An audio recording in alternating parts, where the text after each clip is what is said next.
Et bonjour à tous, on se retrouve dans un nouvel épisode de Et toi, qu'est-ce que t'en as à foutre? Avec quelqu'un que vous connaissez sans connaître, puisque si vous suivez mes chroniques, il y a toujours des infos smile d'Antoine, Sur les vannes aussi. et les vannes aussi. Et donc voilà, Antoine. Bonjour, enchanté, bienvenue à tous. Antoine Thirion, de son nom. Euh, Journaliste, maintenant diplômé, Oui. fraîchement diplômé. Tu as travaillé pour Gaulle. Ouais. Alors, première question, c'est quand ton accomplissement, c'est de devenir journaliste sportif, comment tu te sens quand tu signes ton premier contrat? C'est la question que je pose aux footballeurs d'habitude, Ouais. mais toi, c'est journal. C'est un truc un peu particulier parce que moi j'ai toujours voulu être journaliste sportif, j'ai toujours aimé le sport. Et puis durant mes études, j'ai mis complètement de côté l'aspect sportif parce que on te fait bien comprendre, de toute façon tu t'en rends compte, déjà c'est un monde qui est très très fermé. Et puis si tu fais une spécialisation, tu sauras jamais en sortir derrière. Et le Okay. journaliste sportif, c'est une spécialisation. Donc en gros, moi j'ai élargi, j'ai laissé le sport de côté pour moi, ce que j'aimais bien, etc. Je continue à suivre et tout. Mais moi, mon diplôme, c'est du journalisme en investigation. Okay. Et j'ai par exemple quelqu'un qui a fait ses études avec moi, qui est retourné à Lille, qui est allé à Lille plutôt, et qui là a fait une spécialisation en journalisme sportif, qui Okay. durait 2 ans en plus, pour avoir déjà un deuxième diplôme en gros. Mais on te fait bien comprendre que si tu fais une spécialisation, que ce soit sportif, de mode ou quoi, ça va vraiment te fermer des portes. Okay. Là où ton diplôme de base général te permet d'aller un peu partout. Et effectivement, en fait, pendant mes études, j'ai fait assez peu de sport et bah, depuis que j'ai fini, je fais quasi plus que ça. donc, c'est aussi assez cool dans ce sens-là parce que bah, tu te dis ok, je mets ça de côté parce qu'il faut le faire et finalement ça arrive quand même. Donc c'est cool. Ouais, et puis ça te permet de découvrir des choses. Bon, on en rigole entre nous, mais Ouais. c'est vrai que toi, t'aimes bien allier en plus l'histoire et un peu la géopolitique au foot, Ouais. etc. Et donc, ouais, ça t'a permis de t'ouvrir un peu à tout ça. Ouais, beaucoup. Si on revient dans ton enfance, c'est quoi ta première émotion, ton premier contact qui a provoqué l'amour du foot? Alors, je sais, je m'en souviens plus, mais je sais que j'ai suivi l'Euro 2004. J'avais Ok. 7 ans à cette époque-là. Ouais. Il faut savoir que mes parents sont séparés depuis que je suis très petit. Et mon père aime le foot, ma mère pas du tout. On va dire que ça va, mais mon père l'a un peu dégoûté. Ouais. Et donc, j'avais du foot dans une maison sur deux. Donc, ça n'a pas été hyper simple non plus pour commencer à suivre le foot. Mais je sais que j'ai suivi en 2004. C'est peut-être pour ça que j'aime bien la République tchèque. Peut-être. Je sais, mais j'ai vraiment pas de souvenir. Le premier vrai souvenir que j'ai, alors j'ai suivi la saison 2005-2006 en Belgique, la saison Per Zetterberg, La belle. etc. Tous ces départs-là. Mais mon premier vrai souvenir où je sais que ça m'a marqué et c'est pour ça que c'est mon joueur préféré de Turbo aujourd'hui, c'est le fameux Portugal-Belgique Ouais. en phase de qualification pour la Coupe du Monde 2006. Le fameux match où Steinen avait dit que s'il fallait arrêter Cristiano Ronaldo en lui cassant les jambes, on lui casserait les jambes. Et où la Belgique va à Lisbonne, prend 4-0 et le gars qui fait une masterclass, bon Ronaldo fait un bon match, mais c'est surtout Ricardo Quaresma, sa première sélection. Et il met un but dans sa fameuse trivella, la frappe d'extérieur du pied, en lobe sur Steinen, qui a juste les ridicules sur le but. Ah oui, mais bon. Et donc, tout était beau, et démonstration, et je suis tombé amoureux de ce Ricardo Quaresma qui m'a suivi, qui me suit toujours. Bon, pour l'instant, il est en pause, mais il aimerait bien refaire une dernière saison. On verra bien. Mais voilà, et on dit beaucoup que l'approche avec le foot, c'est ça qui te fait aimer un certain type de foot ou pas. Ouais. Et ouais, ce match-là avec... allez revoir les vidéos de Ronaldo, Quaresma en 2006, le match amical contre le Brésil, ils font tourner toute l'équipe, c'est extraordinaire. Bref, voilà, du coup, comment pas aimer le foot technique, offensif, et Ricard Quaresma, avec toutes ses folies et ses défauts aussi. Et du coup, on peut en faire le lien avec ton amour du foot et du Portugal. Ouais. C'est indescriptible en fait ce lien que tu as avec, parce que ça fait 2 ans qu'on se connaît maintenant. Et c'est vraiment ton pilier central Ouais. de foot. Est-ce que comment c'est venu? C'est vraiment juste le match qui t'a provoqué cette émotion-là, ou bien t'as un attrait en plus pour le Portugal, ou bien? Déjà, le match, ça m'a marqué parce que je m'en souviens encore, alors que techniquement, j'avais 9 ans, c'était une époque où je suivais vraiment pas beaucoup le foot. Il y en avait juste chez mon père. À l'époque, je me souviens très bien. Les seuls matchs que je regardais, c'était, je sais pas si tu te souviens, je crois que c'était encore quand c'était Belgacom, et le match du dimanche 20h, il était gratuit. Oui. Voilà. Et moi, je suivais ça. Je suivais comme ça le foot. Et j'avais aussi des DVD où c'était même pas Studio Foot à l'époque, Ah, c'était c'était les DVD de fin de saison avec, DVD de fin de saison, avec voilà, Foot etc. Magazine, où Ouais, t'avais les Mega meilleurs comme goals. 11, Oui, c'est ça ça, oui. s'appelait. Voilà, ça je suivais évidemment et je regardais parfois des petits résumés le week-end, mais pas plus. Donc le fait de me rappeler spécifiquement de ce match-là, c'est que je sais qu'il m'a vraiment marqué. En plus, c'était un bel équipement portugais. Du coup, ouais, évidemment, c'était une énorme porte d'entrée. Et puis, ça a toujours été ce lien avec le Portugal, avec le foot portugais évidemment, foot très offensif. Ouais. Bon, après, il y a eu les grandes périodes européennes, mais effectivement, il y a toujours eu ça. Ça a toujours été comment dire, une avancée dans l'âge en parallèle. J'avais la Belgique parce qu'évidemment, bah, je suis belge ici, je suis en Belgique, il y a du foot belge partout, et je suis aussi de base supporter d'un club belge. Mais il y avait toujours ce lien avec le Portugal, avec le foot portugais, mais aussi le pays, la langue, absolument toute la culture. Et depuis, ouais, ça fait des années, je crois que c'est depuis 2014, chaque année, je pars au Portugal. Ouais. Donc chaque fois dans une zone différente pour aller visiter les régions, je ne crois pas juste à Porto à Lisbonne. Et certainement pas Albufeira parce qu'il y a tous les Français. Mais bisous aux Français qui nous regardent, évidemment. Mais voilà. Toujours eu ce lien et évidemment aujourd'hui je suis énormément le foot portugais, championnat. Bon, beaucoup en streaming, hein, malheureusement, on n'a pas les chaînes chez nous. Oui. Mais on n'a même pas RMC qui diffuse des matchs. Mais voilà, c'est sympa. Et je suis supporter d'un club portugais. Et non des moindres, le Marítimo Funchal. Je crois que je suis un des seuls francophones à être supporter de ce club. Mais voilà. Ouais, bah d'ailleurs. Malheureusement, il y a une descente en D2. Depuis 86, il était en D1, mais on va remonter. On a eu l'occasion d'en parler quelques fois dans mes chroniques, donc. Ouais. Effectivement, j'aimais bien le mettre la chronique. Mais je sentais qu'on allait descendre, donc à un moment donné, il fallait que, tant que j'avais le temps. Oui, c'est ça, mais bon, c'est pas grave. T'inquiète pas que si on gagne 1-0 en D2, tu l'auras à chaque fois. Hein. On parlera de la remontée l'an prochain, il n'y a pas de problème avec ça. Exactement. Maintenant, on va se baser un peu sur le journalisme. Il y a très peu de place dans le journalisme sportif et j'ai l'impression encore plus dans le foot, où c'est vraiment c'est par bande de copains en fait. Et j'en parlais avec Philippe Van de Waal il y a pas longtemps. Bah, il a eu le cas avec Vincenzo Sturo qui arrivait à RTL avec ses potes et qui finalement évinçait tout le monde. Comment on se fait un nom, comment on se fait une place, comment on se fait connaître? Bah, c'est une bonne question. Sans trop de contact. Bah, c'est difficile. C'est un métier qui est très lié au contact, très lié au réseau. Il suffit de voir dans les médias les familles de journalistes. C'est assez facile de rentrer. C'est beaucoup plus facile en tout cas de rentrer quand tu connais quelqu'un. C'est un petit fonctionne comme ça, beaucoup comme la politique. Alors c'est des milieux qui sont très proches, le journalisme et la politique. Bah, c'est difficile. En vrai, tu as des opportunités, t'essayes d'être bon quand tu as tes opportunités et ça se construit comme ça. Ou un peu de chance. Hein. Moi, Gaulle, c'est totalement de la chance dans laquelle je suis rentré. Évidemment, je connais personne, c'est un média français. Mais ça a été, j'ai eu passé une offre, ils cherchaient quelqu'un au Maghreb, mais pour du télétravail principalement. Et j'ai envoyé un mail en disant, bah voilà, j'habite pas au Maghreb, mais si ça vous intéresse, je peux le faire. Voilà, s'il y a un poste à un moment donné qui se libère, si vous cherchez quelqu'un en Belgique, même pour être correspondant sur place ou quoi. Et j'ai eu une réponse le lendemain en me disant, ah bah ton profil est vraiment sympa, mais on n'a pas spécialement besoin. Enfin, si on a besoin de Maghrébins, mais on peut aussi te prendre. Et c'est comme ça que je suis rentré là-bas. Donc c'est vraiment de la chance, mais concrètement, ça faisait 4 mois que je trouvais rien, quoi.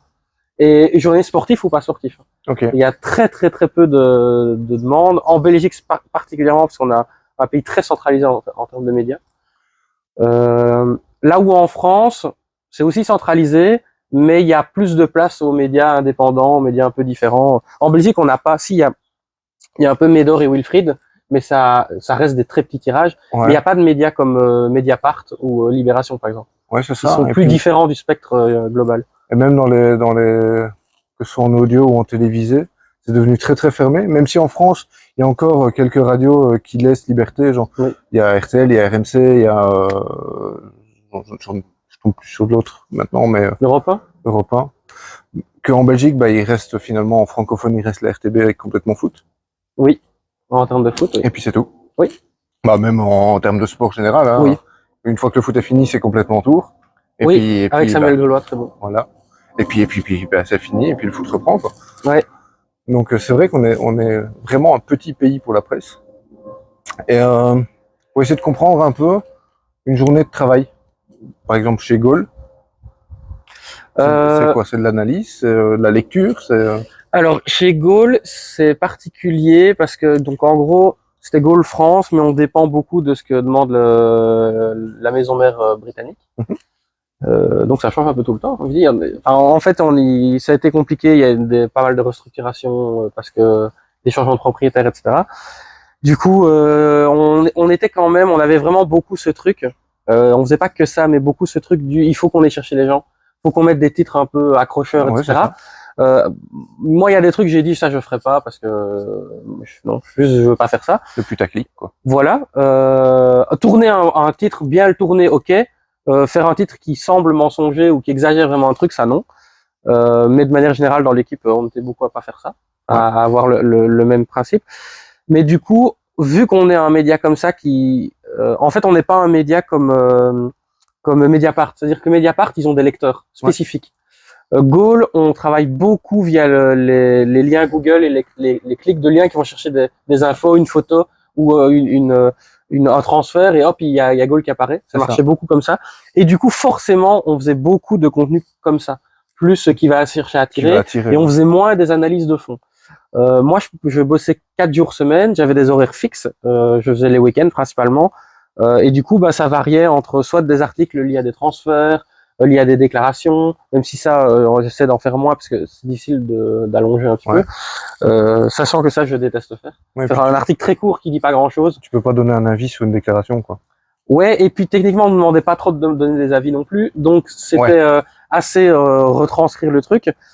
Sauf que sur une déclaration, il n'y a rien à dire. Donc moi, je mangeais toujours pour taper mon premier paragraphe, ça devait être un contexte, une remise en contexte, un lien, etc. Et la fin de l'article, ça devait toujours ouvrir à quelque chose. Donc soit une réflexion, soit te dire ah ben tiens, qu'est-ce que ça peut être la suite, ou est-ce que vraiment c'est une bonne idée, quelque chose comme ça.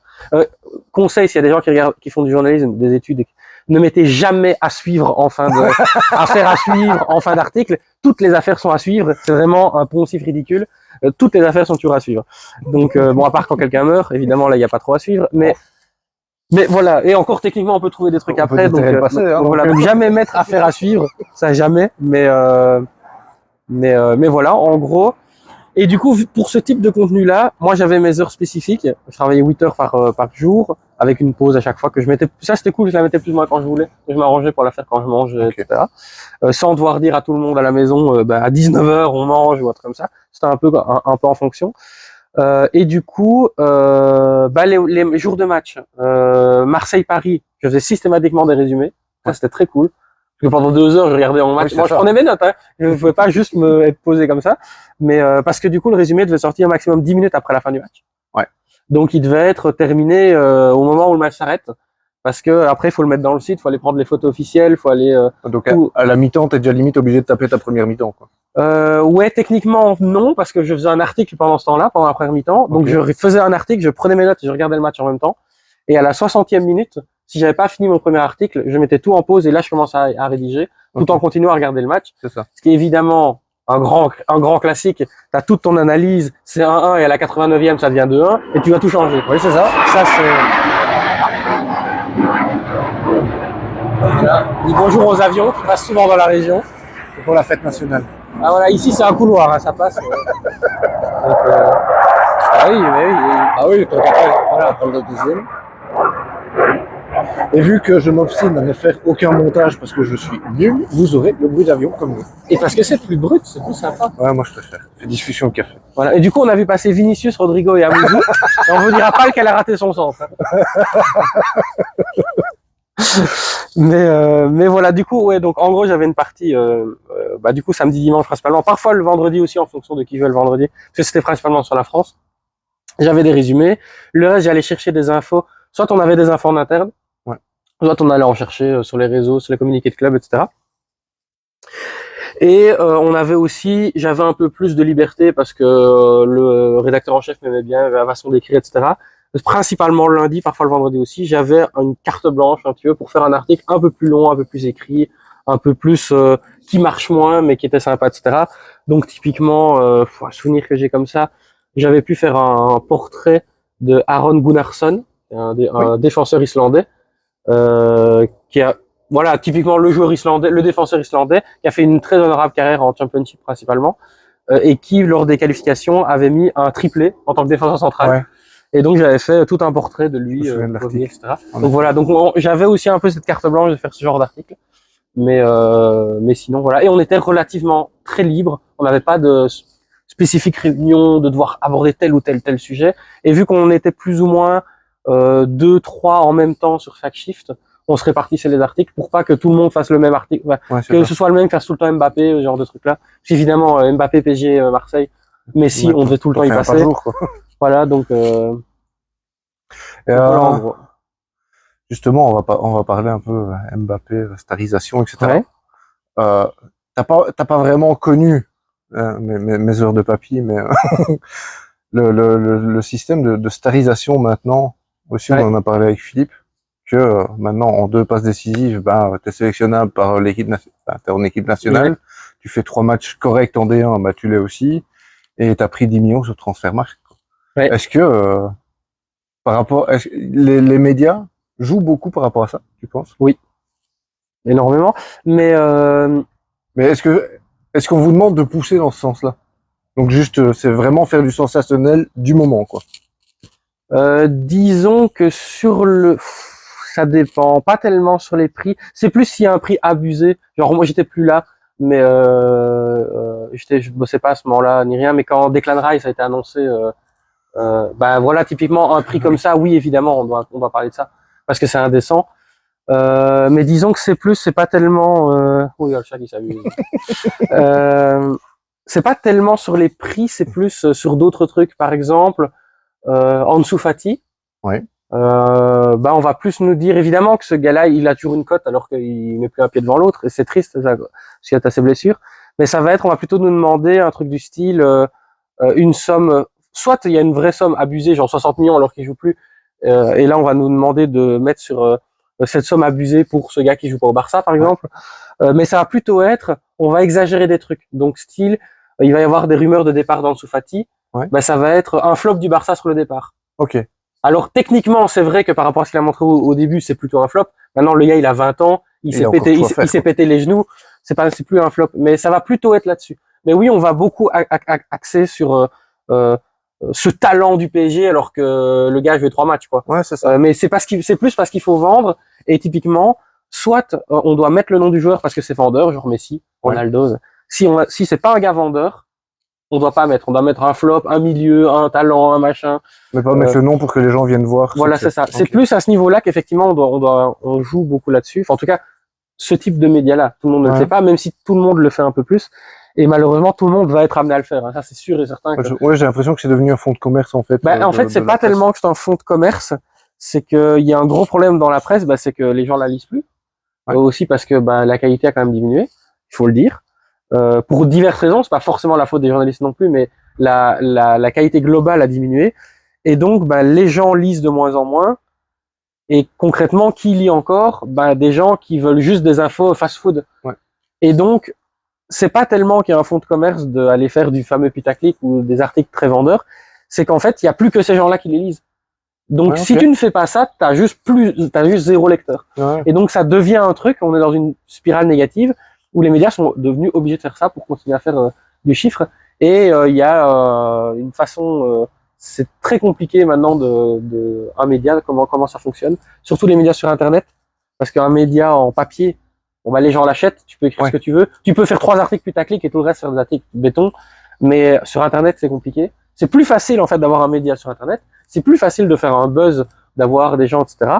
Mais c'est beaucoup plus compliqué de le maintenir parce que tu vis vraiment article par article. Tu peux beaucoup moins te permettre de faire un article qui va moins marcher, quoi.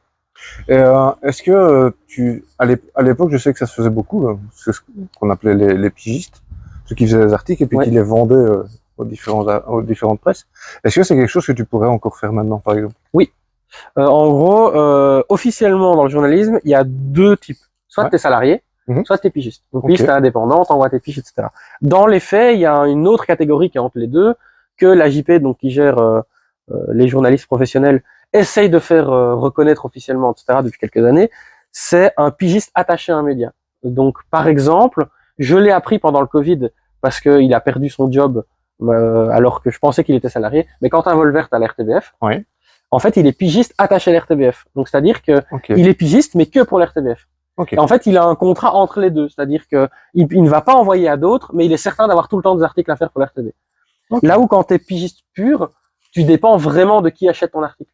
Et donc, on est aussi dans ce truc où tu es obligé de faire des articles qui vont un minimum être vendeurs, sinon personne va les acheter. C'est ça. Et donc, c'est bien parce que tu es très indépendant, mais par contre, c'est assez casse-gueule parce que tu sais jamais, T'as aucune garantie. t'as aucune garantie de salaire. Tu peux avoir un mois où tu gagnes 1500 bruts et un mois où tu gagnes 600 bruts si tu n'arrives pas à vendre tes articles. Donc, c'est très précaire. Et il y a ce truc un peu entre les deux qui existe aussi. Mais voilà. Mais de manière générale, je crois qu'on doit être à 90% de journalistes qui sont pigistes. Parce que salarié, ça coûte cher au truc, et que les médias, ça coûte cher, c'est compliqué à gérer. Donc beaucoup sont pigistes. Et la majorité sont pigistes associés à un média. Ok. Ou à un ou deux. Et comment est-ce qu'on va faire ça? On va essayer de revenir un peu au foot. Ouais. Est-ce que si t'avais, on te donne l'occasion là maintenant, on te donne un micro, on te dit t'as 3 personnes que tu peux interviewer pendant 1 heure chacun, tu me sortirais qui comme nom? Ouais, dans le foot. Ouais. Dans les vivants, hein. Ouais, oui. José Mourinho. Ouais. Mais alors on fait 10 heures. Non, toi, ouais, mais c'est ça. Mais en fait, lui, tu peux pas juste faire 1 heure, c'est pas possible. Non. Il y a trop de choses à dire. Il y a trop de choses à dire et tu vas avoir, je pourrais dire Guardiola pour la tactique, pour tout l'aspect intellectuel du foot. Mais le problème, c'est que Guardiola, il va juste me faire un cours. Oui, c'est ça. Oui. C'est un peu le problème avec Guardiola. Et puis, si je lui réponds un peu trop, il va me demander que je sois transféré. Donc, je crois que en termes d'apprentissage pur, tactique, etc., à Guardiola, je pense qu'il n'y a pas mieux. Mais ça n'a pas vraiment une discussion, quoi. C'est lui qui va t'apprendre des trucs et puis c'est tout. Tandis qu'avec Mourinho, oui, il va t'apprendre un peu des trucs tactiques, mais il va t'apprendre de la gestion humaine, il va te faire des vannes, il va t'apprendre des anecdotes. Il va te parler de plein de trucs. Tu vas voir ses défauts aussi. Tu vas voir, Guardiola on les voit aussi, mais il va te les montrer ouvertement, il va te montrer ses qualités, etc. Il va rigoler avec toi. Et tu vas vraiment avoir un truc très humain, de lien. Peut-être que tu vas pas aimer. Mais au moins, tu auras eu un échange, un truc particulier. Et puis c'est une personne qui vit le truc à 100% en fait. Oui, et il va pas faire semblant. Et qui, contrairement à l'image qu'il a, est très très humain et c'est pas du tout un sale type. C'est vraiment quelqu'un qui est très proche de ses joueurs, etc. Qui, parce qu'il a une attitude médiatique très hostile, très virulente, etc. paraît comme un méchant, un sale type, etc. En plus, il a toujours sa tête un peu de fouine, comme ça, etc. Mais en vrai, tous les joueurs qui l'ont eu disent que c'est un amour de mec et que s'il te défonce, c'est pour ton bien. Et typiquement, le cas, on le voit pour l'instant, Dele Alli. Il y a la fameuse vidéo dans l'Inside Tottenham qui est sortie. Où il le prend dans son bureau. Voilà, et où il lui dit, mais mec, il le défonce et puis il dit, mais juste ressaisis-toi, sinon tu vas jamais faire la guerre que tu veux. Et ça voilà. s'est passé. Et même Dele Alli le dit, il dit, il avait raison. Et je l'ai pas écouté, il avait raison. Donc, et pourtant, effectivement, dans la vidéo, il paraît très virulent, mais c'est toujours, je te défonce pour ton bien, je t'explique derrière pourquoi. Il y a rarement aussi des joueurs qui sont mis complètement sur le côté et qui ne le savent pas. Je crois qu'un des seuls, c'était De Bruyne. Et encore, il lui disait que c'est parce que physiquement, il n'était pas capable de s'insérer dans son truc. Mais il y a eu une gestion un peu compliquée avec De Bruyne. Lukaku, il l'a jamais critiqué. Il le faisait pas jouer parce qu'il n'était pas prêt. Et en même temps, c'est logique, il avait 18 ans, mais et il venait d'Anderlecht. Donc, il n'y a pas eu des champs, quoi. Parce qu'à cette époque-là, Anderlecht était champion. Oui. Mais c'est plus, voilà, il n'y avait pas de palais, il passe d'Anderlecht à Chelsea, Chelsea de Mourinho. Mais donc voilà, donc Mourinho 1, 2 Quaresma, évidemment. Et lui dire, mais mec, comment tu fais pour n'avoir rien à battre de ta carrière comme ça? Comment tu fais pour être heureux? Enfin non, en vrai, il a raison, il se prend pas la tête. C'est ça, en fait. Il est trop heureux avec sa carrière. Au final, il a gagné l'Euro alors qu'il était plus en sélection depuis 3 ans, il revient. Et il est hyper important, l'Euro, c'est un des meilleurs joueurs. En vrai, il a raison, il a trop raison. Mais je lui dis, c'est pas possible, quoi. Quelle carrière t'aurais pu avoir? Je le dis, Quaresma était plus talentueux que Ronaldo. S'il avait bossé comme Ronaldo, il aurait été meilleur que lui. Bon, il aurait été moins fou, c'est ce qui faisait aussi son truc, c'était son insouciance. Ouais, c'est ça. Mais il aurait été meilleur, il avait plus de potentiel. Et je pense, le troisième, en fait, j'ai pas vraiment d'idée comme ça. Le problème, c'est un faire très portugais, ça le problème. Mais maintenant, Cristiano Ronaldo, faut lui demander qu'est-ce que tu fous, mec? C'est pas possible. Alors qu'il est en Arabie Saoudite. Il se prend une retraite. Oui, mais c'est pas ça, c'est ses déclarations. Il a encore été défoncé. Il a entendu, parce que ça se passe, comme ça, vous aurez un peu le contexte de quand se passe l'interview. Mais, en gros, il y a 4 jours, c'était, oui, il a dit qu'il y avait que la première ligue qui était bonne, et que tous les championnats européens étaient en recul. Et ce qui peut se défendre, mais que l'Arabie Saoudite était une meilleure équipe était un meilleur championnat que plein de trucs. Que le championnat portugais, il a dit, il est bon, mais il est pas top. Alors, techniquement, il a pas tort. Mais c'est pour dire que derrière l'Arabie Saoudite, c'est meilleur, il ne reviendra pas au Portugal. Mais frère, c'est pas possible, quoi. Et surtout qu'ils se font défoncer dans tous les matchs amicaux. Mais oui, c'est le soir où ils prennent 5-0 contre l'équipe B du Celta Vigo. Et j'étais au match. Ils étaient catastrophiques. Non. Pour être un peu objectif, la première mi-temps de Al Nassr avec son équipe première, c'était pas dégueu. C'était pas dégueu. Franchement, ça allait. Bon, tu sentais que Talisca, Brozovic, Ronaldo, c'était C'est au-dessus, quoi. Ouais, c'était des années numéro dessus. Mais franchement, c'était pas dégueu. Je dirais milieu de classement en Ligue 1. Facile. Ok. Voire plus haut. Parce qu'en fait, les pics sont vraiment très bons. Mais il y a quand même des problèmes. Par contre, quand il y a l'équipe B qui est montée, oh là là, alors là, mais Eupen les bat, hein, vraiment. Et Eupen du championnat, pas Eupen de match amical qui bat l'OM, hein, vraiment Eupen saison normale. Ils les battent. Hein, oh là là, c'était catastrophique. Leur attaquant, il est monté. Je sais même pas s'il a touché un ballon sur la deuxième mi-temps. Non, vraiment l'équipe B catastrophique. Mais l'équipe A, ça va. Mais voilà, c'est vraiment, il y a un gouffre absolu entre l'équipe A et l'équipe B. Et mais j'ai pas compris la déclaration non plus en disant l'Europe c'est pas bien. Et après, l'Arabie Saoudite défonce la MLS aussi tous les jours. Ouais, ce qui est faux. Je pense aussi. C'est faux. Le seul truc qu'il peut avoir, c'est qu'en Arabie Saoudite, ils gardent leurs joueurs. C'est qu'en MLS, c'est tous les ans, on change. C'est le grand carrousel. Mais ouais. Et du coup, t'as une équipe qui va être championne l'année dernière, ne même pas être dans les playoffs parce qu'il y a ce principe de. Il y a la draft et puis il y a tous les changements. C'est vraiment un championnat qui bouge beaucoup. Ça arrive un peu moins, mais les talents bougent beaucoup. D'ailleurs, s'il y a des fans de Football Manager, je vous conseille de faire au moins une fois dans votre vie une carrière en MLS, ne serait-ce que pour comprendre le système de championnat là-bas. C'est trop bien. C'est incroyable.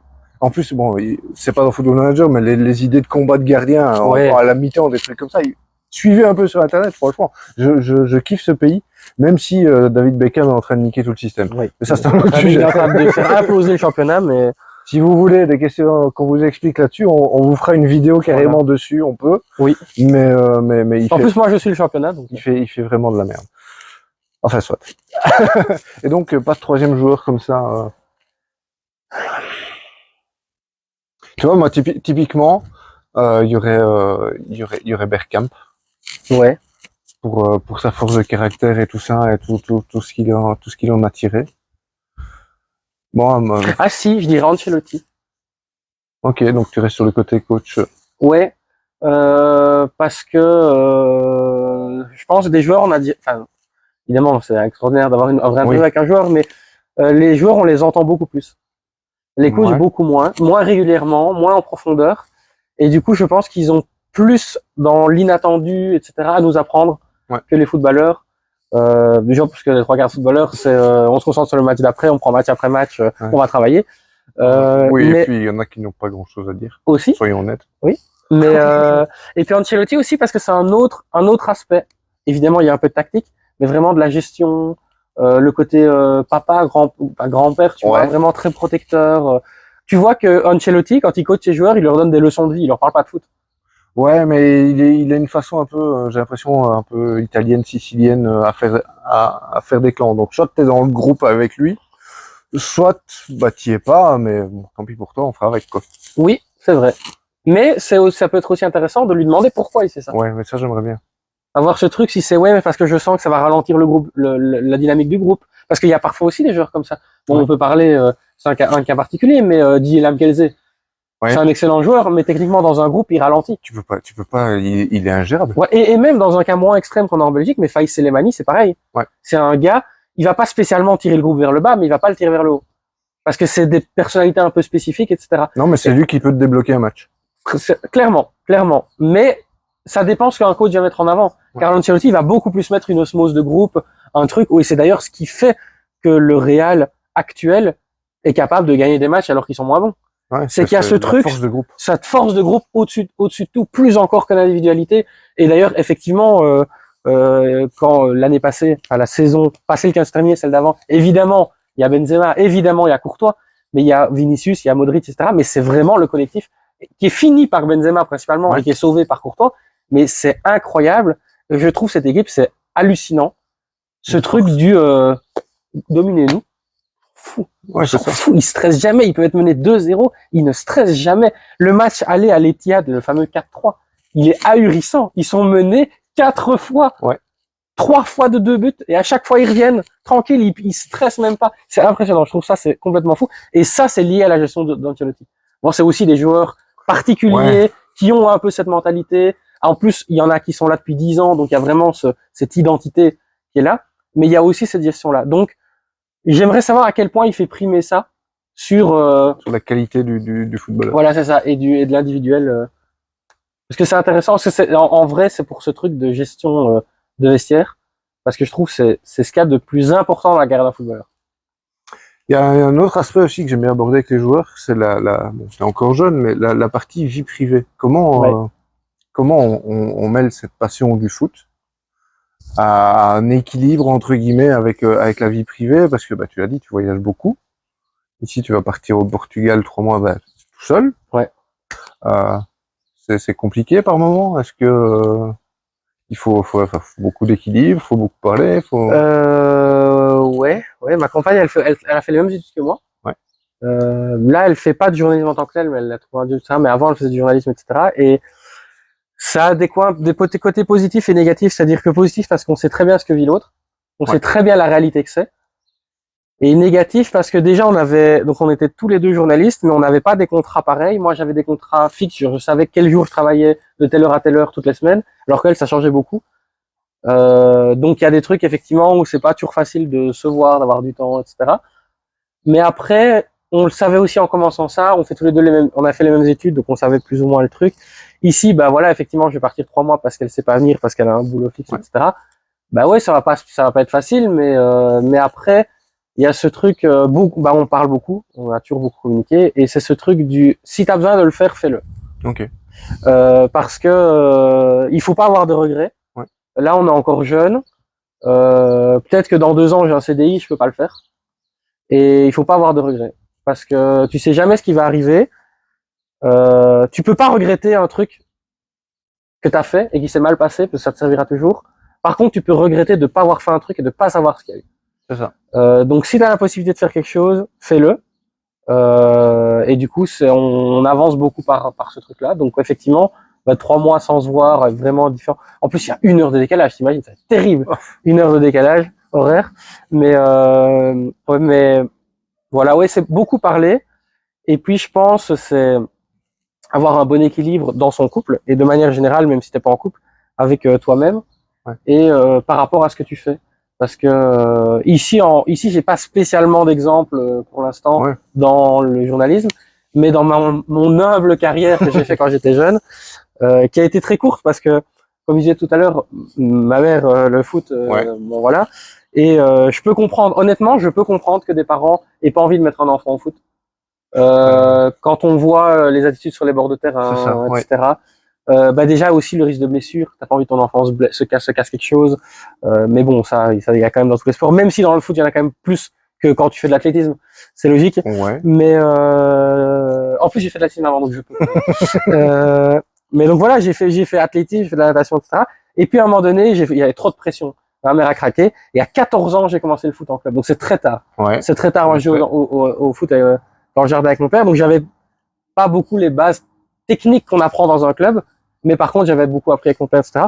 Et j'ai fait du foot de 14 à mes 18 ans, donc je fais 4 saisons, parce que j'ai arrêté pour l'UNIF, en commençant l'UNIF, parce que je privilégie évidemment mes études, parce qu'en commençant aussi tard, t'as peu de chance de faire carrière. Oui. Même si on sait jamais, parce que j'ai fait une année à Tilf, qui à l'époque était vraiment très bas, maintenant ça va mieux, ils sont remontés.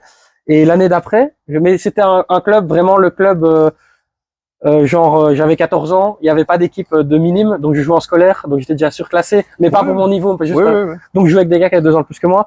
Et à la mi-temps, si on menait au score, on nous offrait un bac de bière. Voilà, c'est ce genre. Voilà, à 14 ans. 14 ans. C'était ce genre de foot. Et l'année d'après, et du coup, c'était, je jouais qu'un match sur 2 parce que quand j'étais ici, ma mère me conduisait pas. Enfin, c'était particulier comme première expérience de foot. Mais bon, ça m'a forgé. Et du coup, tu te doutes bien qu'avec c'était pas une équipe qui jouait pour la gagne absolue. Et l'année d'après, il y a eu un compromis. Il fallait que j'aille entre les deux. Donc, j'étais au DC Pointe. Très bonne équipe à Liège. Et je suis passé de 3 niveaux d'un coup. Et je suis arrivé là dans une équipe où ils se connaissaient tous. Et j'étais là genre, moi, ça fait 1 an que je fais du foot. Et je sais pas jongler plus de 20 balles. 20 jongles, puisque j'ai jamais appris. Du coup, il y a eu ce truc-là. Parce que, ça peut être un peu de la vie privée parce que je vais parler d'une anecdote avec tes coachs, mais en gros, parce que ça joue aussi.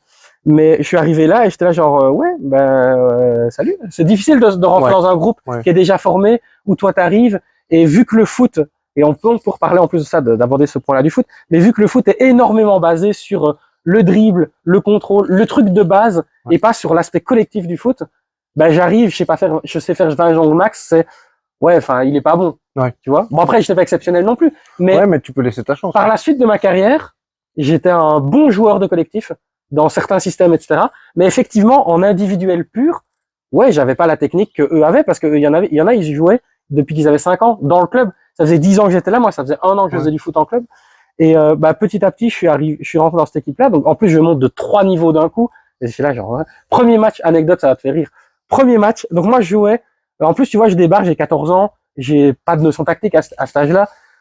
Où est-ce que je joue parce que j'ai pas de notion tactique, parce que j'avais pas un bon démarrage, mais je courais vite. Back droit. Lancer, non, milieu droit, parce que je savais pas défendre. Ah oui, mais tu cours. Mais je courais, tu vois. Donc je jouais là un peu par défaut. J'arrive à Cointe, premier match. On va jouer à Pierreuse. Pierreuse, c'est là qu'il y a eu Chadli qui était formé, Benteke aussi, il me semble, mais je suis pas sûr. En gros, voilà, c'est des gars techniques et rapides. Voilà. J'arrive, on n'avait pas assez de défenseurs. J'ai joué défenseur central. Premier match, 3 niveaux au-dessus, défense centrale. J'ai jamais joué de ma vie. Ça fait 1 an que je fais du foot. Et le gars qui était à côté de moi, c'était vraiment un bon gars, un gars qui donnait sa vie sur un terrain, mais il était lent. Ouais. On joue contre des petits rapides et techniques. On a pris 14-1. Ça te va? 14-1.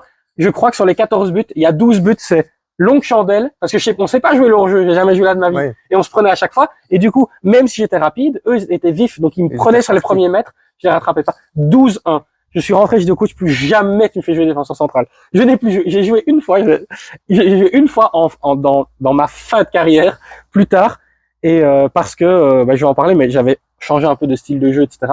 Et j'ai rejoué et je rejoue avec le même défenseur qui était pas titulaire d'études, mais là, parce que l'autre c'était blessé. Je lui dis, on ne joue pas le hors-jeu. J'ai joué 1 mètre derrière lui, les 10-15 dernières minutes pour protéger le match, puisqu'en gros notre autre central s'était fait exclure. J'étais redescendu et on n'a pas pris un goal, on n'a pas concédé une occasion parce que je jouais 1 mètre derrière lui. Dès qu'il perdait dès qu'il perdait un duel de la tête, j'étais derrière, je la tapais loin. Alors là, aucun remords, on prend pas de risque, hein. On la dégage. En plus, vu que j'étais à droite, c'était sur mon mauvais pied, donc il fallait pas que je fasse le zinzin. Donc je tapais loin devant et on n'a pas concédé une occasion dans les 10 dernières minutes et on a gagné le match, on devait le gagner. Mais tu vois, ça c'est typiquement parce que à ce moment-là, j'avais un super coach qui me faisait confiance. Et donc je savais, il savait très bien qu'en me mettant là, c'était pas ma place, mais c'était ok. Il me met là alors qu'il sait qu'on a pris, parce que c'était avec le même coach, qu'on a pris 12 ans, 1 an plus tôt. Ok, c'est qu'il sait que je peux le faire et j'avais la confiance et franchement on a fait un bon match. Donc voilà, je commence. Un coach, je vais le nommer Jean-Paul et je vais lui envoyer la vidéo comme ça. Jean-Paul, très bon coach, très sympa, vraiment un bon gars, tu vois. Ouais. Et je pense que c'est pour ça on s'est bien entendu. D'autres, les gens qui étaient vraiment gentils, ils nous protégeaient beaucoup, tu vois. Pas spécialement des autres, mais ils nous encadraient beaucoup. Je vais pas faire le truc c'était un papa de substitution, non. Ouais. Mais il était vraiment, il nous a beaucoup encadré de ça et il nous a permis de beaucoup progresser parce que même si effectivement on sentait qu'on était moins bon que le reste du groupe, techniquement parlant, etc., il nous faisait confiance. Ouais, et on le sentait et du coup, tu prends confiance. Et deuxième saison, en gros, oui. Petit truc, quand j'arrive à Cointe, on est 2 équipes, il y a une équipe B, une équipe A. L'équipe A, on était dans l'équipe B, l'équipe A était vraiment plus forte que nous, mais je vais te donner un objectif, c'est fin de saison, on savait qu'on faisait un match équipe A contre équipe B. Je m'étais dit pas je vais être exceptionnel, mais je veux être content de mon match. Et j'avais été content de mon match. Donc je dis ok, c'est bon, j'ai progressé sur mon année. Deuxième année, on mixe l'équipe A et l'équipe B. Donc on se retrouve avec des mecs qui étaient vraiment forts, vraiment très bons. Et du coup, 3e saison de foot, 2e fois d'affilée que je monte vraiment de niveau. Ça. Et j'étais là, en fait, je termine ma première saison à Cointe. Je suis pas titulaire indiscutable, mais je fais partie des 13-14 qui jouent. Et là, j'arrive, des gars vraiment plus forts, je suis, c'est impossible. Et, coup du sort un peu, dans les premiers matchs, premier match que je fais, je marque. Ouais. En jouant un petit peu, etc. Donc, ok, c'est bon. En plus, je sentais que j'étais meilleur que l'année d'avant, tu vois. Donc, j'avais ce truc, ok, j'ai challengé. Mon objectif, ça va être de jouer. Parce qu'en plus, chez les jeunes, tu vois, il y a des changements illimités. Ouais. C'est mon objectif, ça va être de jouer en 30 et 40 minutes par match à la fin de saison. Plus ou moins. C'était mon objectif en début de saison. Et premier match, je marque, content. Deuxième match, à un moment donné, on teste une attaque à 2 et je vais comme 2e attaquant. Donc moi, à ce moment-là, je joue encore à droite et je touche le poteau. sur les 5 minutes qu'on joue et on domine de fou l'adversaire en 4-4-2. On jouait plus ou moins en 4-2-3-1, 4-5-1. Et puis bon bah voilà, on revient à notre système de base, etc. Et je crois après 3-4 journées, on a un entraînement, notre back gauche qui était un central mais qui jouait à gauche parce qu'on n'avait aucun joueur gaucher à part notre milieu gauche et un milieu centre mais du coup qui ne savait pas de se jouer back, qui vient et qui nous dit qu'en fait il arrête sa carrière parce qu'il a des problèmes de dos et que ben en fait il va mettre sa santé en danger s'il continue le foot. Okay. Donc on se retrouve sans back gauche, ça fait 5 matchs qui ont été joués, donc ultra difficile de trouver trouver un truc. Et là notre coach est bon, je vais exagérer évidemment, mais il invente du Guardiola. Il nous invente, je sais pas si tu te souviens, la première année de Compagnie à Anderlecht, de son retour. Ouais. Il avait fait jouer Steven De Waal, un milieu centre, back gauche, et en possession, il le faisait rentrer dans le milieu. Ouais. Et ben on a joué comme ça. En fait, il a pris notre numéro 6, qui était assez à l'aise balle au pied, il l'a mis back gauche, et en possession de balle, il rentrait un peu dans le jeu, on redivisait la défense à 4, et on avait notre numéro 8 à l'époque, qui était 6, puisque la 6 était libérée, qui lui restait là, parce que c'était un grand, qui était pas un gars qui était ultra battant, qui taclait, etc., mais il avait beaucoup de physique. Et donc, en gros, pour ne pas qu'il s'éparpille, il restait en place. Notre 6 passait un peu dans l'axe, notre 8 devenait 10, et notre 10 devenait deuxième attaquant. Et en gros, je suis passé comme ça.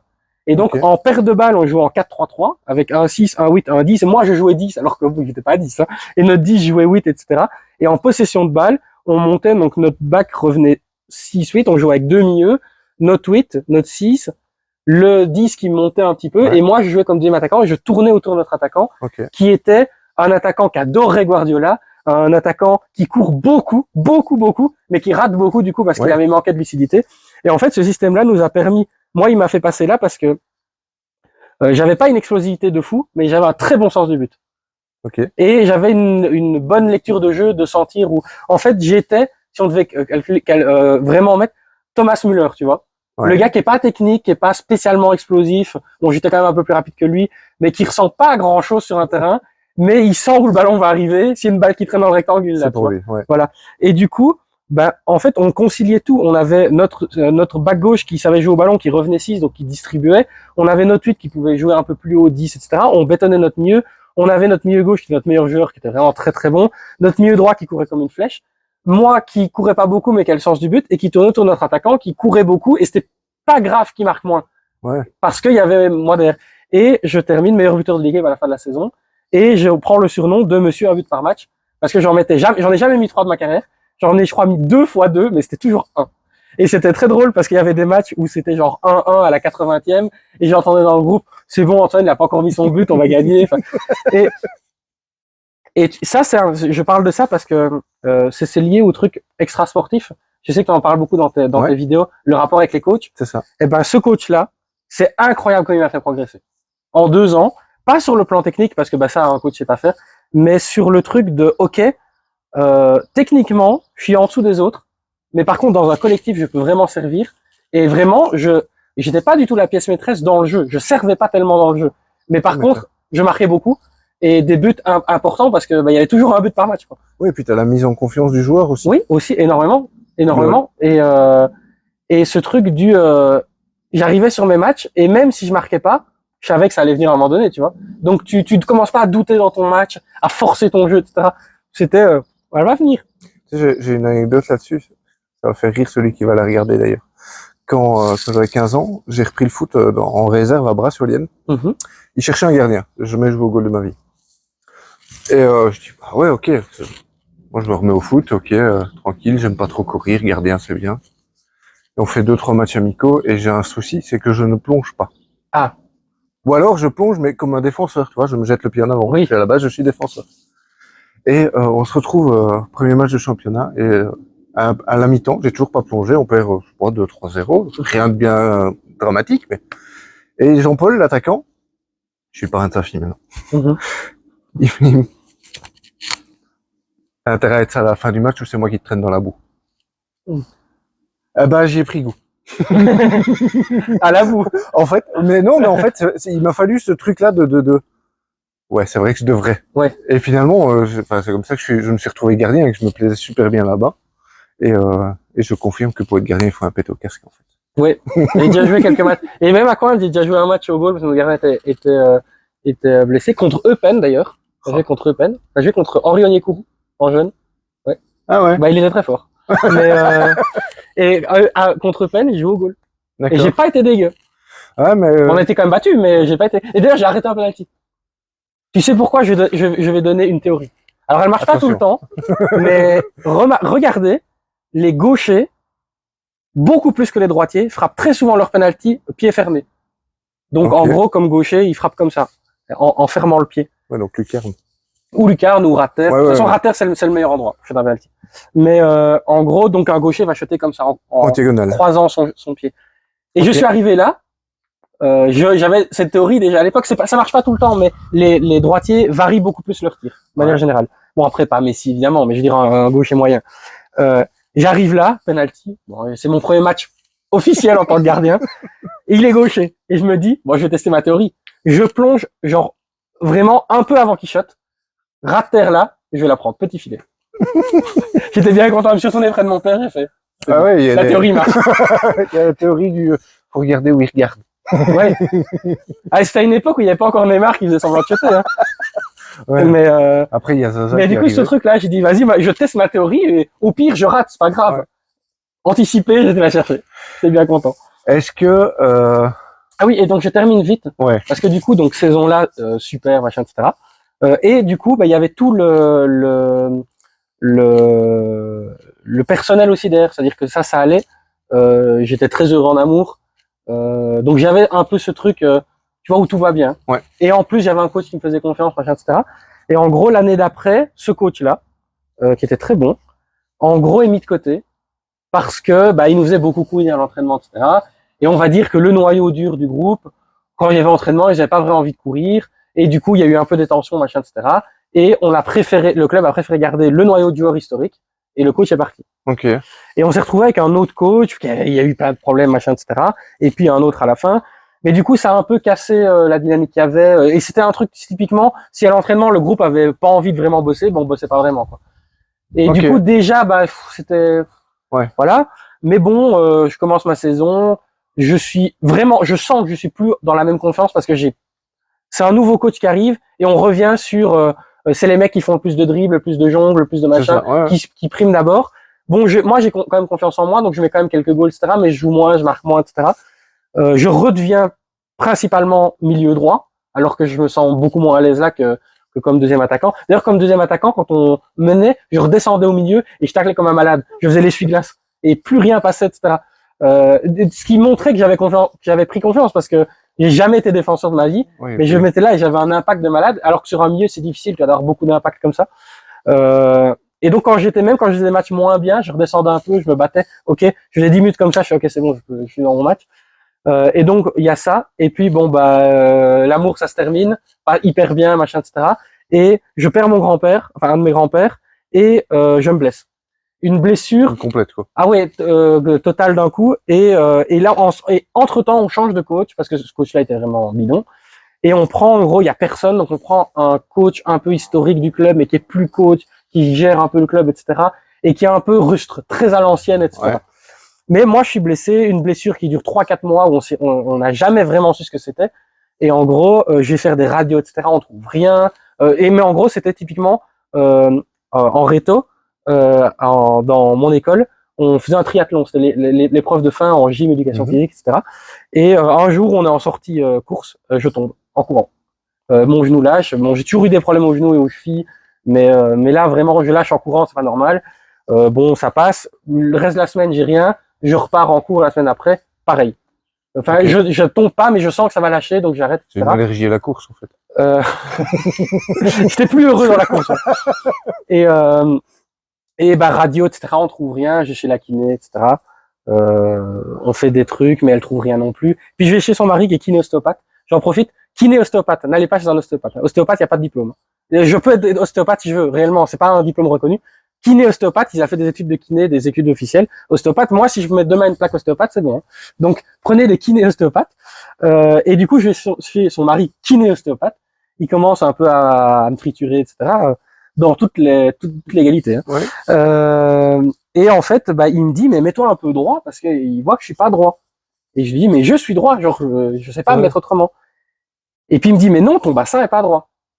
Et en fait, il regarde, et effectivement, mon bassin était comme ça. Ouais. Mon bassin droit était plus bas. Et puis il regarde, mon genou aussi. Il dit, mais attends, mais c'est bizarre. Et puis il dit, mais mes jambes aussi. T'as une jambe plus courte. Non. J'avais la malléole droite qui était descendue de 2 cm. Ok. On n'a jamais su comment c'était arrivé. Mais du coup, bah, puisque la malléole droite était descendue, bah, tout était décalé. Ouais. Et en fait, je me décalais pour compenser. Ouais. Et en gros, en fait, l'inflammation que j'avais, c'est une inflammation qui partait de la cheville, jusque principalement le genou, mais ça remonte aussi dans la hanche. Et en fait, c'était les nerfs et les tendons qui étaient beaucoup trop tendus.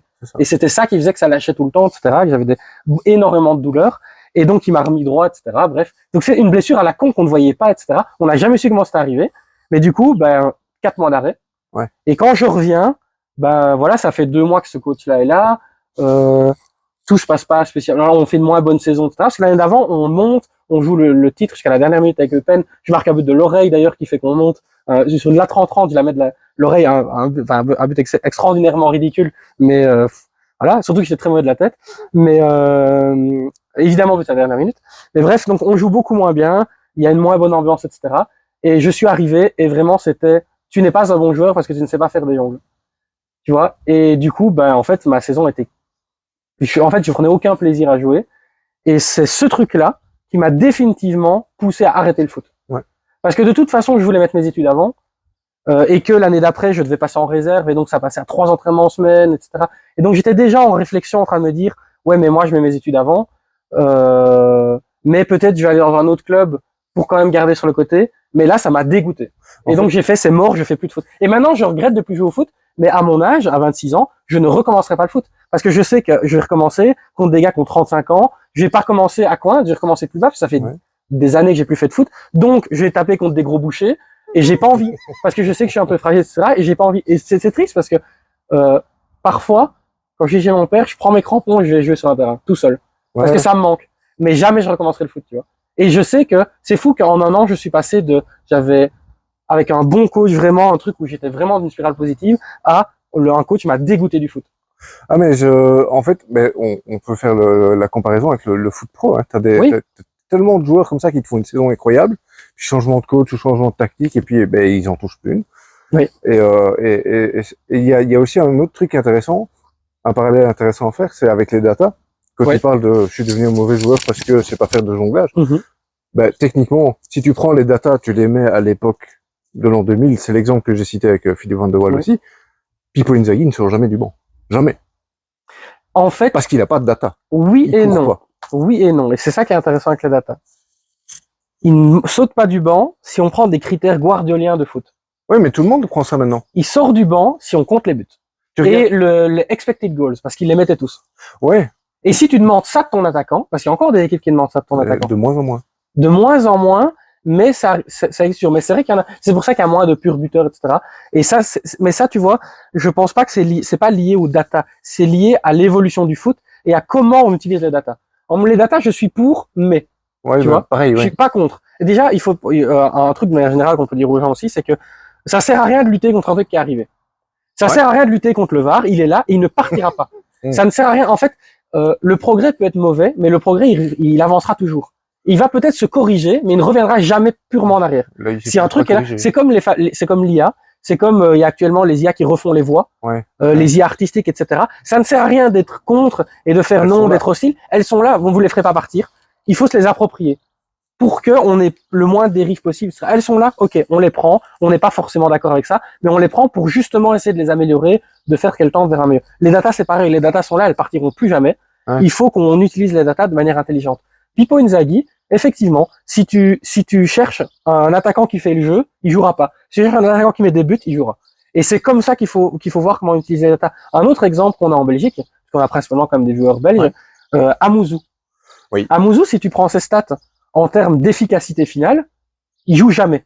Ah, parce qu'il rate beaucoup. Ah, c'est 95% de centre voilà. Par contre, si tu prends ses stats de dribble, de espace avalé avec un ballon, de progression de balle, quand tu prends la balle et que tu avances, il joue tous les jours. Et c'est simple. Si tu regardes un match d'Anderlecht, ben, retire Amouzou, t'enlèves 60% des occasions. Ouais. Il rate beaucoup. Et à Anderlecht, il y a deux joueurs qui sont particulièrement critiqués. C'est Amouzou et c'est Murillo. Mais tu retires les deux, il n'y a plus une occasion. C'est les deux seuls qui amènent du danger. Parce que le milieu de terrain, il est pas mauvais, mais il crée pas assez. L'attaquant, il attend une balle. Et Dreyer à droite, c'est un ailier qui rentre dans le jeu. Donc c'est pas un gars qui va déborder, centrer, faire beaucoup de différence. Donc t'as Amouzou qui rate beaucoup, mais heureusement qu'il rate parce que sinon il serait Vinicius. Hein. Vu tout ce qu'il arrive à créer, en fait, Amouzou, c'est Doku mais moins efficace. Et Doku, c'est Vinicius mais moins efficace. Ce sont des joueurs comme ça. Ce sont des joueurs qui sont ultra importants dans des équipes comme ça. Ouais. Évidemment que à Lyon, Amouzou il a pas sa place parce qu'à Lyon on te demande plus que ça, il te faut plus. Et t'as des joueurs qui sont meilleurs que ça. Mais à Anderlecht actuellement, et c'est pour ça qu'il reste, c'est pour ça qu'Anderlecht a refusé 10 millions l'année passée sur lui. Évidemment que ça paraît fou, mais regardez qui y a derrière. Il y a personne. Il y a pas un gars, il y a même pas un milieu gauche. Non. Donc il y a personne. Et si Amouzou se blesse, c'est une catastrophe pour Anderlecht. Murillo, c'est pareil. Bon, ici, il y a Patrice, c'est un bon joueur. En plus, il met quand même quelques assists, etc. Donc, Murillo s'est blessé, donc il partira pas, mais ça va être bien, ça va lui mettre de la concurrence. Mais Amouzou, donc voilà, c'est ça, ça dépend. Et les datas, pour moi, c'est très utile, mais comme un outil, pas comme un truc, pas comme une analyse pure. C'est-à-dire que la première analyse, ça doit toujours être une analyse visuelle. Ce que tu vois sur un match. Bon, après, il y a des gens qui sont nuls, qui ne connaissent rien au foot. C'est bon, voilà, c'est comme ça. Mais de toute façon, s'ils sont nuls en regardant le foot, ils seront nuls avec des datas. Donc c'est pareil. Mais si tu connais un peu le foot, etc., tu as une analyse visuelle et les datas peuvent confirmer, infirmer, nuancer ça. Voilà comment on a utilisé des datas. Je pense aussi que le côté humain et le côté joueur pur tel que tu le vois sur un terrain doit primer sur un data. Ouais. Mais en l'occurrence, c'est de moins en moins le cas. Oui, c'est dommage. Même dans le journalisme, je compte pas le nombre de journalistes que je sais en lisant l'article qu'ils ont juste été piocher le score sur LiveScore sans nombre de tirs, sans même voir une seule minute du match. Ah non, et tu le vois, il y en a dans tous les journaux. Donc voilà, et c'est pareil. Tu dois regarder un match et tu dois comprendre le joueur pour pouvoir dire s'il est bon ou pas. Et même maintenant dans les trucs de transfert, il y a des transferts qui se font uniquement sur base de data, quoi. Oui. Et je trouve ça très très affolant. Base de data et même base de noms aussi, hein. De noms, de championnats, de clubs, de joueurs, etc. Mais un truc qu'on peut peut-être dire aux viewers s'ils ont envie d'accès, un conseil que je dirais, d'accès leur connaissance, la vision du foot quand ils analysent un match, analysez un match qui n'est pas votre équipe.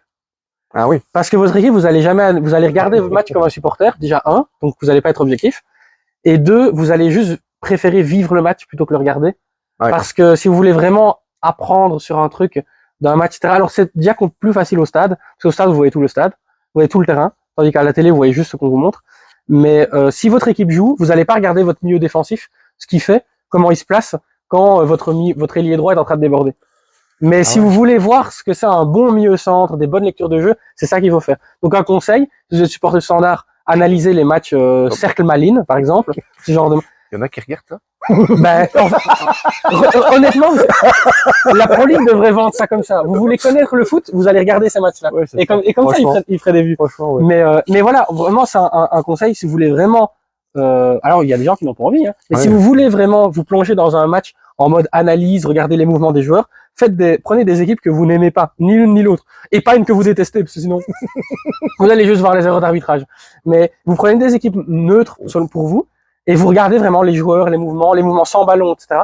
Et vraiment, vous allez voir une énorme différence. Et après, vous allez voir dans votre équipe une énorme différence de la façon dont vous voyez vos joueurs, les mouvements, etc. Mais d'ailleurs, c'est ça qui m'avait frappé j'avais vu un match avec Alex Teclac. Oui. Et que j'espère avoir un jour sur cette chaîne. Je ne désespère pas d'ailleurs. Et pendant que tout le monde regarde où est le ballon, lui, il regarde où est le défenseur. Et cette capacité-là m'avait surpris. Et puis maintenant que je fais comme lui, je comprends mieux le foot. Mais c'est vrai qu'avant, comme tout le monde, comme tous les footix peut-être, tu regardes où est la balle en fait. Je dirais pas spécialement les footix. Mais je dirais le viewer moyen. Moyen, ouais. Parce que footix, c'est juste quelqu'un qui est footix, il va regarder mauvais ou qui change d'avis, voilà, en fonction de trucs. Et donc, c'est vrai que tu analyses beaucoup mieux le football en regardant là où n'est pas la balle, justement, pour voir les attitudes des joueurs et les placements, etc. Et donc voilà. J'espère pouvoir en parler. Avec ça, et aussi c'est à ça que tu vois ce que c'est un meneur de jeu. C'est un gars qui mène le jeu sans le ballon. Ouais. t'as une balle sur le côté, qui va montrer où orienter, qui va faire un appel juste pour libérer un gars dans son dos. Ça, c'est impressionnant. Le jeu sans ballon est vraiment des gars. Au Portugal, Guga, au Rio Ave, je sais pas s'il restera au Rio Ave longtemps, mais c'est un gars qui s'est fait les croisés. Il est très très fort. Et c'est un gars qu'on voit pas beaucoup dans un match. Un milieu offensif, mais qui joue au milieu centre. C'est impressionnant. Comme c'est le maître à jouer de l'équipe. Sans ballon, c'est impressionnant. Vraiment, c'est ahurissant le nombre de mouvements qu'il crée. Il fait, repiquer dans l'axe son ailier, dézoner en même temps son avant-centre pour qu'il est sur le flanc, pour que ça crée un trou. C'est impressionnant, vraiment. Il est tout le temps en train de bouger les bras, de montrer où jouer. C'est vraiment, vraiment impressionnant. C'est joueur maestro. Ouais. Pour terminer, il faut bien terminer un jour. Oui. Est-ce que tu as, autre que le Quaresma contre la Belgique, un souvenir foot à partager que tout le monde doit absolument voir, je sais pas, un match, une image, un joueur, un truc qui t'a vraiment marqué, à part la coupe de cheveux de Ronaldo en 2002, mais Bon, est-ce qu'il y a des gens qui l'ont pas vu, mais évidemment le retour de Ronaldo contre la Juve, mais bon, ça c'est classique et c'est un truc que tout le monde a vu. ouais, moi j'avais envie de mettre le match, il y a le match de l'Inter, la finale de Ligue des Champions de l'Inter avec Mourinho. Avec Eto'o back droit. Je pense que c'est par moment. C'est un truc à voir au moins une fois dans sa vie. Pourquoi non, c'est pas le back droit que je raconte, ça c'est contre le Barça. Ouais, mais c'est un truc à voir parce que tactiquement c'est un chef-d'œuvre. Ouais. Et c'est pas le plus beau match de foot que vous verrez de votre vie là, mais à analyser, c'est un régal. Eh ben en analysant, vous verrez que l'Atlético c'est pas chiant. Que l'Inter de Mourinho, bah déjà il faut remettre un truc sur Mourinho. C'est un entraîneur défensif depuis la branlée qu'il a pris avec le Real contre le Barça, le 0-5. Oui. Avant ça, c'était pas un entraîneur défensif. Non, mais et il y a l'Inter contre le Barça, bon, voilà, mais c'est un des seuls matchs. L'Inter, ça jouait au foot de fou. Hein. Porto, bon, j'en parle même pas. Son premier match à Chelsea jouait jouait très offensif. C'est un entraîneur qui était organisé, qui est devenu défensif parce que quand il est arrivé au Real, c'était full offensif. Hein, oui. Et il prend 0-5 contre le Barça. Et il rentre au vestiaire, il dit plus jamais je prends ça. Et il commence à jouer défensif. Et encore, cette saison-là, la saison 2012, donc la saison d'après, la fameuse saison où le Real est défensif, ils battent le record de points et le record de buts marqués. Ouais. Donc, oui, c'était défensif. Mais bon, par contre, maintenant, c'est devenu plus défensif, je suis d'accord. Okay. Mais c'était pas un entraîneur défensif. Mais oui, mais moi, je dirais, dans des matchs comme ça, où tu t'apprécies des performances comme ça, moi, je dirais, Inter, le Barça, le retour. Mais je dirais aussi, je sais plus quelle année c'était, mais c'était le Chelsea-Barça, avec le but de Torres et le lob de Ramirez. Non, mais déjà, un but de Torres, faut remonter. C'était encore avec Tokoyama, Yokohama, pardon, Tires, le sponsor. Ils avaient un maillot noir, je pense. Et c'est le fameux lob où Ramirez, par tout seul, il met un lob pointu sur Valdez. Et finalement, Torres met le but du 1-2 à la 92e quand le Barça pousse à fond. Ce match-là, c'est une masterclass de gestion de Chelsea. Parce que je pense qu'en plus, Terry se fait exclure assez vite. Il y a vraiment un truc assez impressionnant. Et sinon, si vous voulez passer par toutes les émotions, il y a la finale de Ligue des Champions, Milan-Liverpool. Oui. Voilà. Là aussi, il y a de quoi faire. Et personnellement, il y a eu la finale 2016, pardon. L'Euro. Non. L'Euro, oui. Que j'ai vécu sur place. J'ai vécu la demi-finale et la finale sur place. En vrai, je vous souhaite à tous de vivre le sacre d'un pays, surtout que vous aimez, sur place. C'est. Ouais. Après, si vous aimez l'Allemagne, vous allez en Allemagne. Hein, rien vous interdit. Hein. Y a pas de. Mais vraiment, c'est des trucs. Voilà. Assez impressionnant. C'est sur ces bons mots qu'on va se quitter. On se retrouve très bientôt pour le retour des chroniques de Jay. Je sais pas encore quelle date exactement, si je reprends mi-août, si je reprends début septembre. On va voir. Je me laisse porter. Et puis, très vite pour ce format-là avec d'autres invités. Ciao. Ciao.